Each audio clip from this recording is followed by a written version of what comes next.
Yo, what's up, guys? In this episode, we are going to watch another live stream, a talk by Jiddu Krishnamurti, where he discusses how does one self-inquire to the source of life. Exciting stuff. Let's get going, and I'll put myself right. Can I put myself right here? Maybe I should. Yep. Hmm. I should have decided this before I start the stream. Okay, cool. And lasting, not just passing significance, but something that is enduring, that's worthwhile.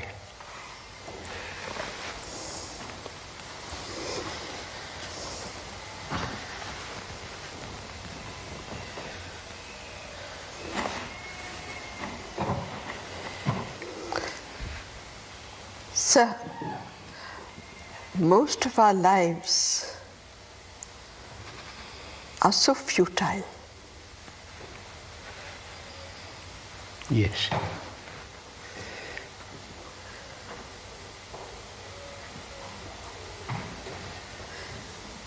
And unless one discovers within oneself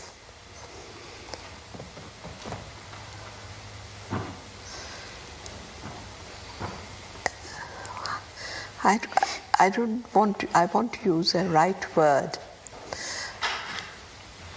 Perhaps the capacity to leap out of the futility. To leap out of the futility. For the mind to have a creative spring so that it can move whatever it does. It's not what it does that is important, but the need for something which is new, which is not tainted, so that it doesn't matter what circumstances are, you seem to go beyond circumstances. And that only happens when the mind is not dependent on anything. And it has some space, some perception. And I have been wondering, perhaps it's a difficult question, but it's a question on which I have been pondering for the last few months. And that is, what is the ground of the creative? I wonder what you mean by creative. I mean, an artist says he's creative, a poet, a thinker, or some new discovery by a scientist. Would you call all that creative activity? Perhaps. But it is limited. They might not acknowledge it. So why do you bring in the word limited? Oh, don't let's use limited, partial. Even that stuff. Why do I bring in? Because I don't know the other. no, but it's partial because it is not relative to their daily life. Again. No, one may be a great scientist and may lead a very, very mediocre life. And the scientist may discover extraordinary thing and call that creative. But you see, that's why did not speak of a creative action, but creative mind. but a mind, a perception which rests in the creative.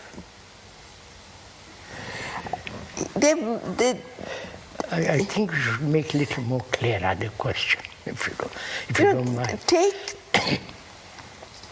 You have never answered any questions God bless the subtitles. on the ground of manifestation, for instance. Let us take it at the simplest level. This coming to be of anything. Of birth, of anything. Of birth. It's a baby or a new tree or bird. What is involved? Are you asking what is the source of all life? Both the manifest and not manifest. Yes, I would like to probe, if it is possible to probe, yes, into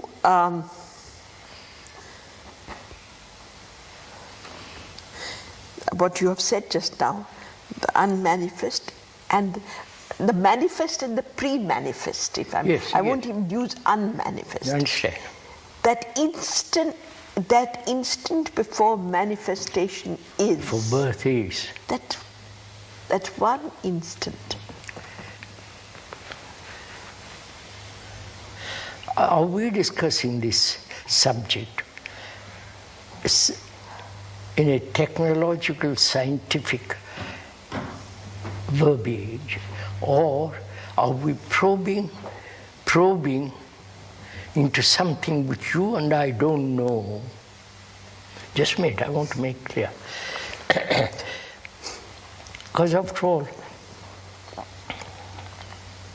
birth of a baby is, we know that, how it comes into being.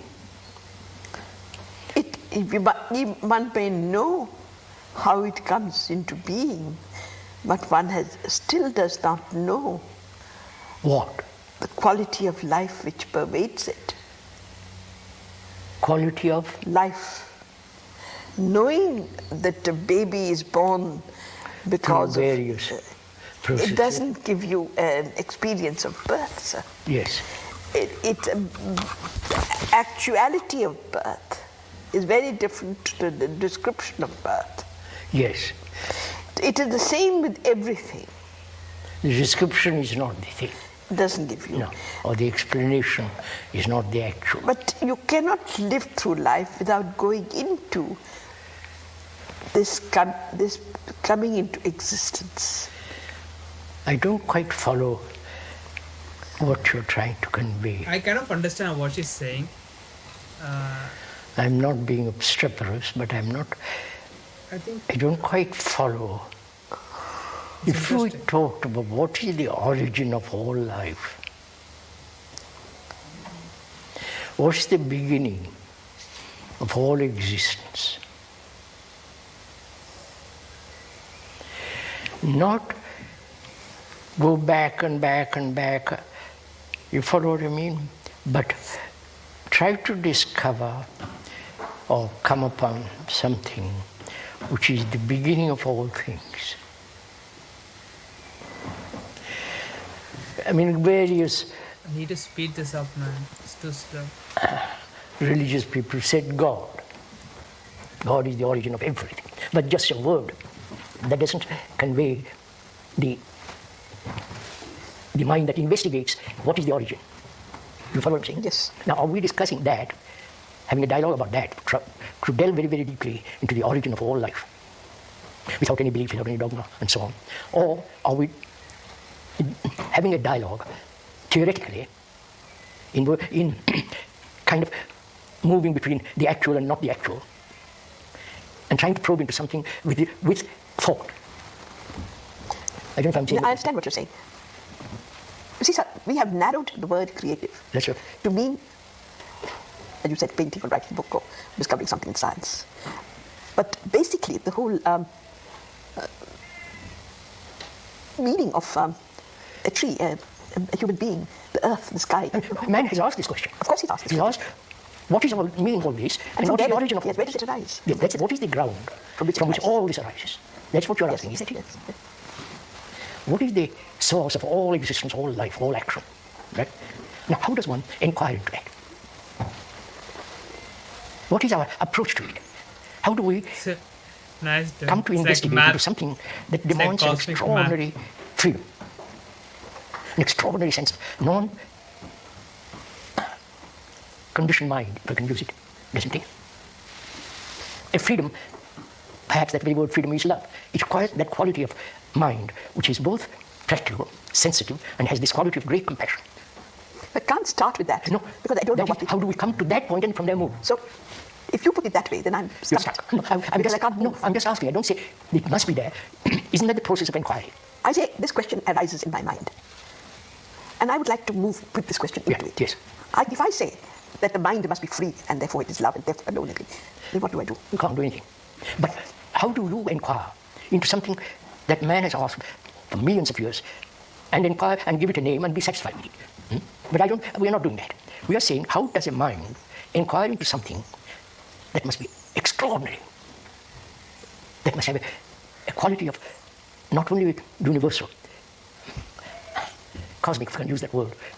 How does one's mind go into such a question? Into something of supreme order. How does one's inquiry begin? Where?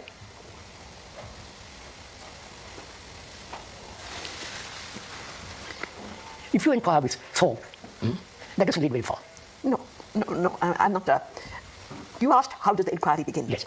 What is the manner, what's the approach of a mind that wants to inquire into something that it doesn't know or aware, something that demands an extraordinary quality of deep subtlety, deep capacity of order, and so on?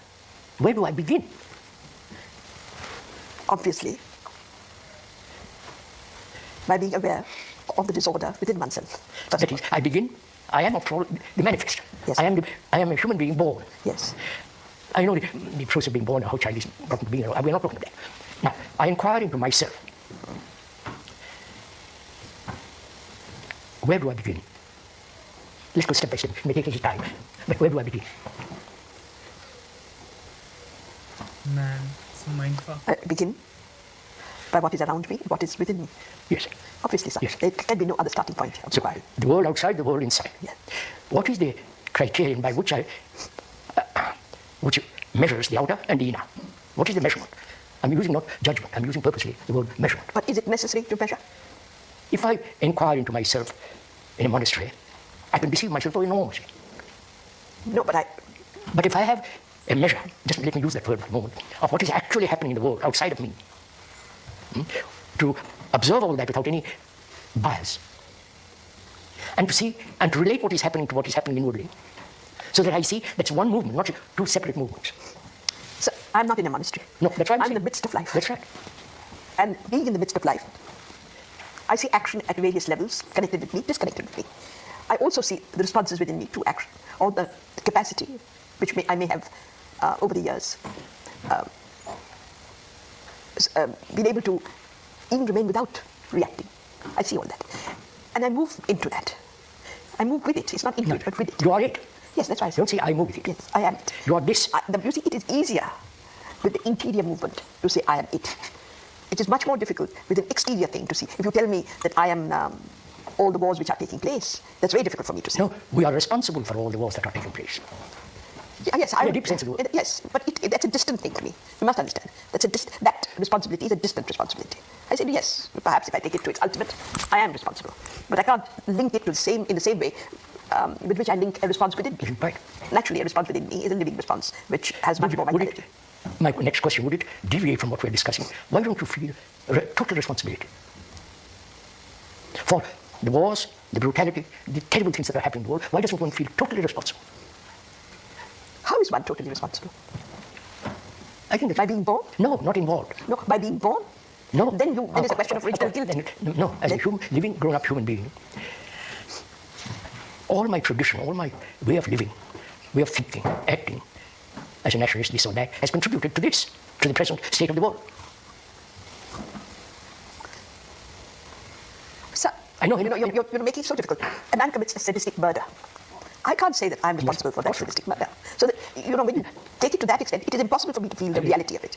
Let's leave that. So I think it's better to leave that. Yes. Let's leave that. But let's go into this. Let's probe into the ground of existence, which is the isness of life. Which is? The isness of life. Isness. The verb is. So what? So the only way to probe is to move into oneself, whatever that means. All right. Let's take for the moment that word, go or move or enter into the whole complex of oneself. Yes. Enter into it, not as an observer from the outside. I'm all that. Yes. It's not even that I state what I am. I don't. Yeah. I don't state. Let me discover, uncover. Uncover. Yeah. Uncover rather than discover. Uncover what I am. And in uncovering what I am, I comprehend that one is uncovering the whole existence of man. Yes. That's possible to see. No, that's very simple. Yeah. So, in this journey of uncovering, the superficial things are swept clean. So we won't go into that. No, that's very simple. But once the superficial, the room has been swept. Isn't that important too? Who sweeps the room? What does it mean, having swept the room, what it is? You follow what I'm asking? Is the sweeping or cleansing or uncovering completely moving away from all the superficial reactions, superficial conditioning, and then trying to enter into the nature of the movement that conditions the mind?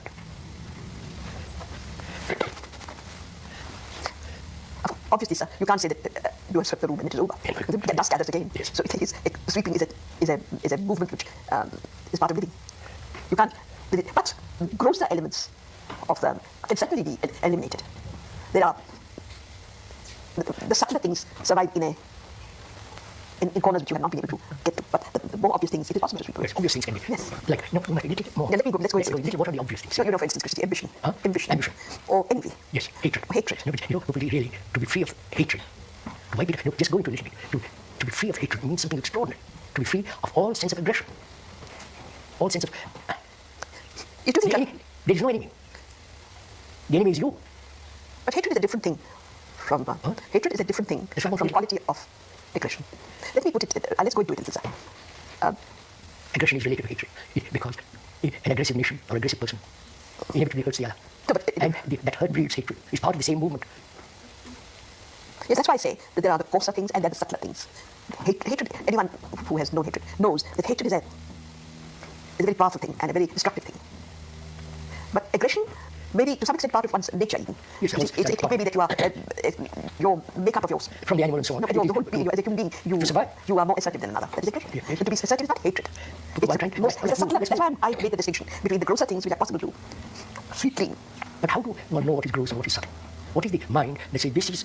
That's why I think the only way to move into this is to see that nothing is trivial. Nothing, that no reaction is trivial. Is not only trivial, has its source yes. in one's conditioning. You know, sir, I saw recently the casting of a tremendous metal cauldron, about 7 feet in diameter. The slightest flaw, it didn't matter how slight it was, would have cracked the cauldron. And it's exactly like that. It doesn't matter how slight this, how subtle, how... It still cracks the investigation. I understand that. Are you saying to me that it needs a great training, great discipline, a sense of tremendous control, like the potter produces a model saying, it needs great attention, energy, and very, very subtle hands and so on? Doesn't it? Oh, yes, it does. And this is where I think one takes the word free from you. Free. And takes it to mean a certain flabbiness of the spirit. Please let us pursue this. It's very important. Yes, it's not flabbiness of spirit. Because it may mean that I don't accept authority. I don't think it necessary to do something. No. I can live a futile life. No. I can live a trivial life. Freedom, it doesn't matter. The very word freedom, probably, as far as I understand, looking at several dictionaries, means the very word is affection, love. And a tremendous discipline.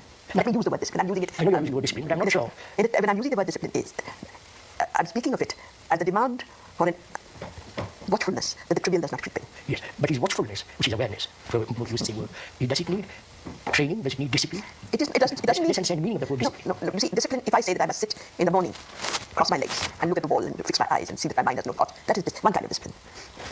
But the mind awakening to the fact that it must be aware of every movement within itself.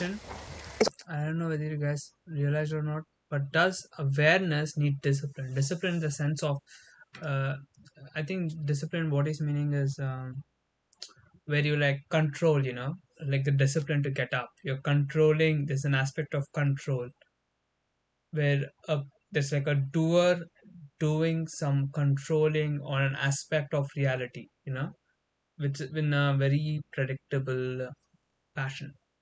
So he's asking, does awareness need discipline? That's a very interesting question. Very interesting. Kind of discipline. But the mind awakening to the fact that it must be aware of every movement within itself is also a discipline. I wonder how you're using that word. Because discipline is generally used in training and formative, imitation, restraint. But no, sir, there is diligence. Without diligence, nothing is possible. And so you may discard the word discipline, you put in the word diligence. Of course, slowly. To be diligent. That means to be aware of what you're doing, yes. what you're thinking, to be aware of your reactions. Yes. And from those reactions, observe the action taking place, and in that observation, in that awareness, is the action controlled, put in a certain framework? No, obviously. What I'm objecting to is, if I may, subject to discussion. What I'm objecting to is the word discipline altogether. No, sir, you have become, if I may say so, allergic to that word. No, I'm not allergic. I have got an allergy, but I'm not allergic to the word. Because you use it to mean putting it into a framework. Yes. But wait. And I also mean the very act of learning is its own discipline. Yes, so yes. But how does the act of learning come to be? You see, take it one step back and further back. From what does the need for observation arise? All right. Need. Why should I observe? For a very simple reason. It is possible for a human mind to change something, to change himself, to change the world which is entering into such catastrophic. Yes, but in order, if I start with that premise.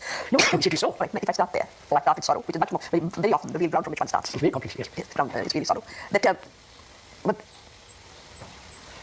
I think we've moved Anyway, we'll come to that. So let's go back to this question. This is what we started out was. The origin, the ground of all life. Yes. Then to inquire into that, you have to inquire into yourself. Yes. Because you are the expression of all life. Yes. You are life. Yes. Now, the origin of that we're trying to discuss. Right? Yes, the origin, the state from which that arises. And I can only do that by understanding myself. Yes. Let's use the word for understanding myself. Myself is so terribly complex. How do I approach, I just want to ask, how do I approach a problem that is complex? That is not to be easily diagnosed. Easily, say this is like this wrong, this should be, that should not be. It's like a living, complex, messy, disordered entity. But is it not because one starts with an attention which is looking for an ordered an entity that once finding the disorder gets caught up in I'm not looking for disorder. In which case, if you are looking without concern as to for what you are looking. No, we are missing something. I said the world is in disorder.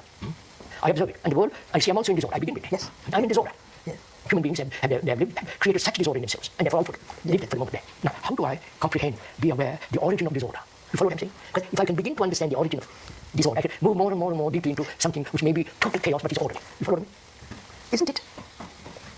By being as simple as possible about it. Yes, that's what I'm trying to be. I'm in disorder. So by using, I have certain instruments of inquiry. I have my eyes, my ears, my senses. Yes. And You so, don't inquire with your ears or with your eyes. don't you? But Don't you inquire with your eyes and your ears? little bit, yes. I inquire when I look around. When you look at yourself? Now, can I look at myself with my eyes, with my optic eyes, or I can see myself in the mirror? But I can't see the complexity of myself with my eyes. I must be aware, sensitively, without any choice, into this condition. Why do you say, sir, that you cannot be aware with your eyes? Again, what do you mean with your eyes? The inward eye? No, but there is a way of looking out and there's a way of looking in. You can looking in. All right, looking in with your eyes. Looking in, listening in. Yes, that, now must be a little careful here, misleading. Yes, so let's go into it. But this is where is there any other way? Yes, I think there is. Well, let's go into the other way. First of all, let's go into the way, whatever it is. Is the eye here not part of the other way? Breathing, hearing, seeing, feeling. Those are actually sensory responses, right? Actually, I see the color. Yeah, in the same way. I taste something, so on. It is a sensory response. But is there not a seeing of anger, reaction of anger, and listening to a reaction of anger? Do you listen with your ears, or do you observe anger? How do you observe anger? By when you are angry, you look the cause and the effect of anger. When you're angry, you can't. So later on, you see the nature of the mind, which has been in a state of anger. But you see the nature. The word you use is you see the nature of the mind. All right. I won't. This is very important to see. I won't. But you see, I understand what you're saying. That the very act of listening, the act of feeling inwardly, is it that you see with your eyes, hear with sensory ears? You see, if you put it that way, then you never get to the point because the sensory ear is so used to listening out that you can never comprehend what is it. If you take that and try and push it in, you'll never get to it. But would it help if we talk about perception? No, sir. I'd say it would help if you talked about the seeing, listening with eye and ear. Because there is a seed listening. I hear you making that statement. From that hearing, I have understood the words and see the meaning of what you're saying, right? Right? Yes. The verbal communication is taking place. Yes. But the deeper significance. No, but it is also taking place. And while I'm listening to you and seeing you, I'm also listening and seeing my own mind, the grounding mind. And what is taking place? What is taking place? Who is listening? There is listening. I'm not saying who is listening. No, listening. There is listening. But just make a read one clear point. There is no. You must listen more carefully. No, sir, but in an act where you're totally attentive, take an act where you're totally attentive. What is the state of that act of being totally attentive? What is the state of action What is the that's born out of complete attention? Complete attention.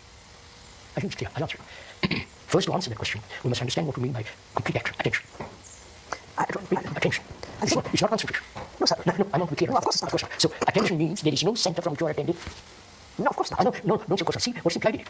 You see, sir, I'd like to ask you one thing. Are we still dusting the periphery? No, I don't want to. If you're not dusting the periphery, argument and then you ask that question.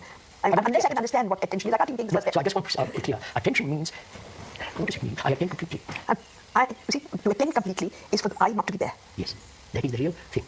When there is attention, there is no I. I am attending. There is only that state of mind which is wholly attentive. See, now there's like a trap here. She's like, she's saying to understand attention, one must know what attention is, right?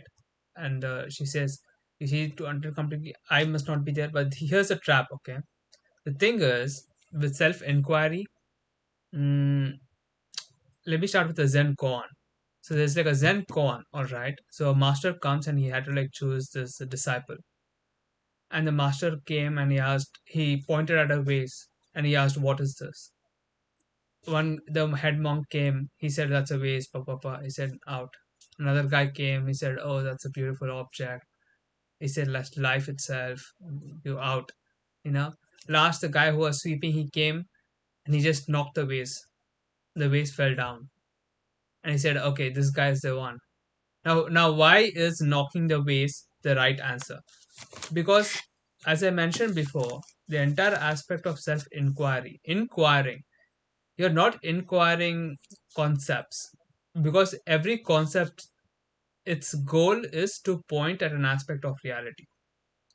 So if I ask you what is the quality of this coin, this Canadian dollar, it's Canadian $2, wow. If I ask what is the quality or nature of this Canadian $2 coin, I could tell, oh, it has like a silver with a gold center in it and all that stuff. But that's not the answer, you see. It's exactly like the people saying, oh, that's a vase and describing it. The answer to this question is actually experiential. Now, there are two kinds of knowledge. One is experiential. My sensations, the input I'm getting through my five senses, right? It's an experiential information. That is the answer. I cannot tell it. No word would substitute to it. The best thing I can do is give you this exact same coin, and then you would also have the experience. So here she says why to understand attention. But to understand attention, you have to understand the answer is experiential and not conceptual. So which is why there's like a small loop here. Not to be there. Yes, that is the real thing. When there is attention, there is no I. I am attending. There is only that state of mind which is wholly attentive.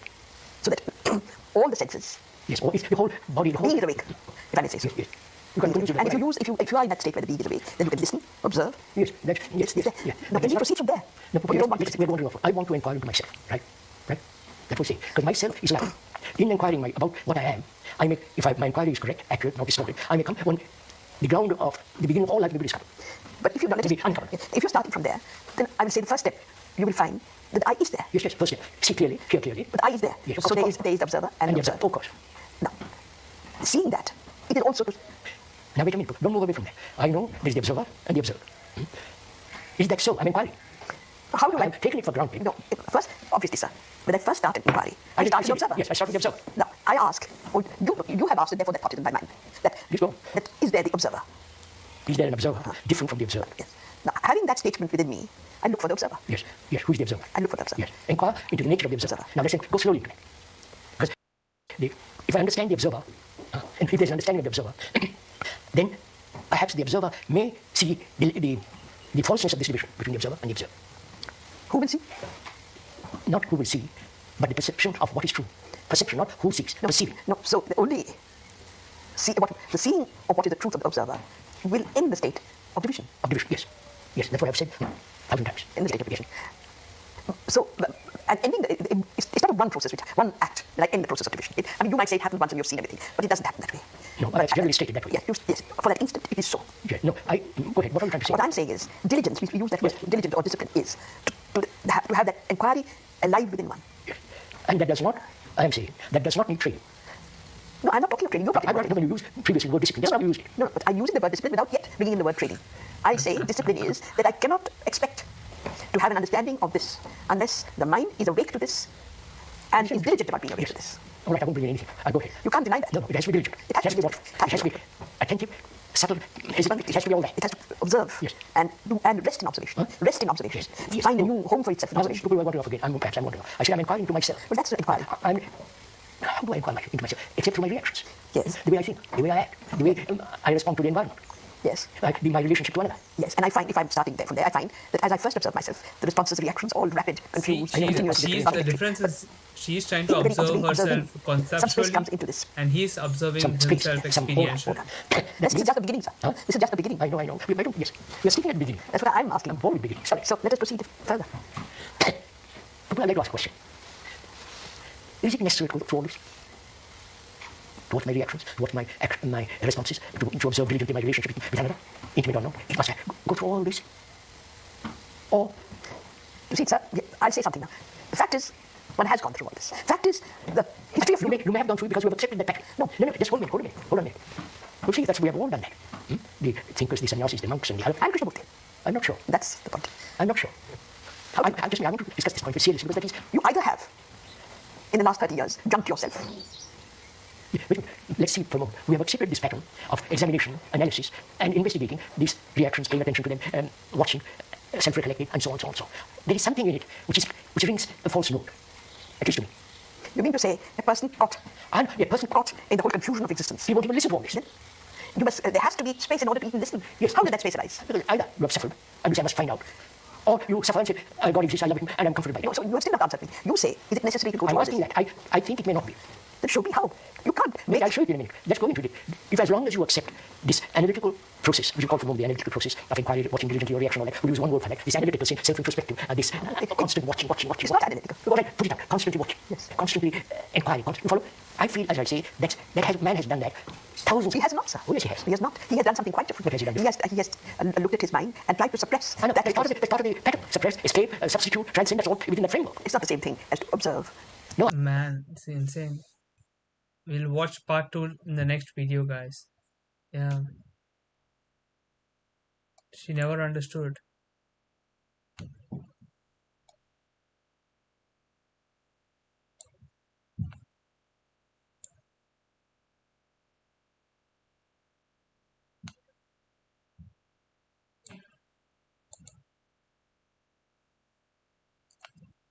N-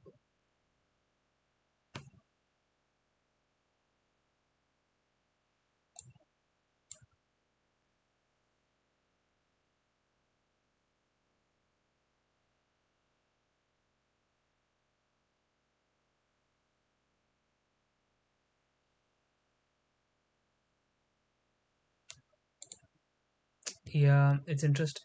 It's interesting. It's interesting. It's interesting to look at their age as well, and looking at the people who are in today's generation. It's like we literally stand on the shoulders of them. So it's easier to like understand this stuff and get access to this information much younger. All right.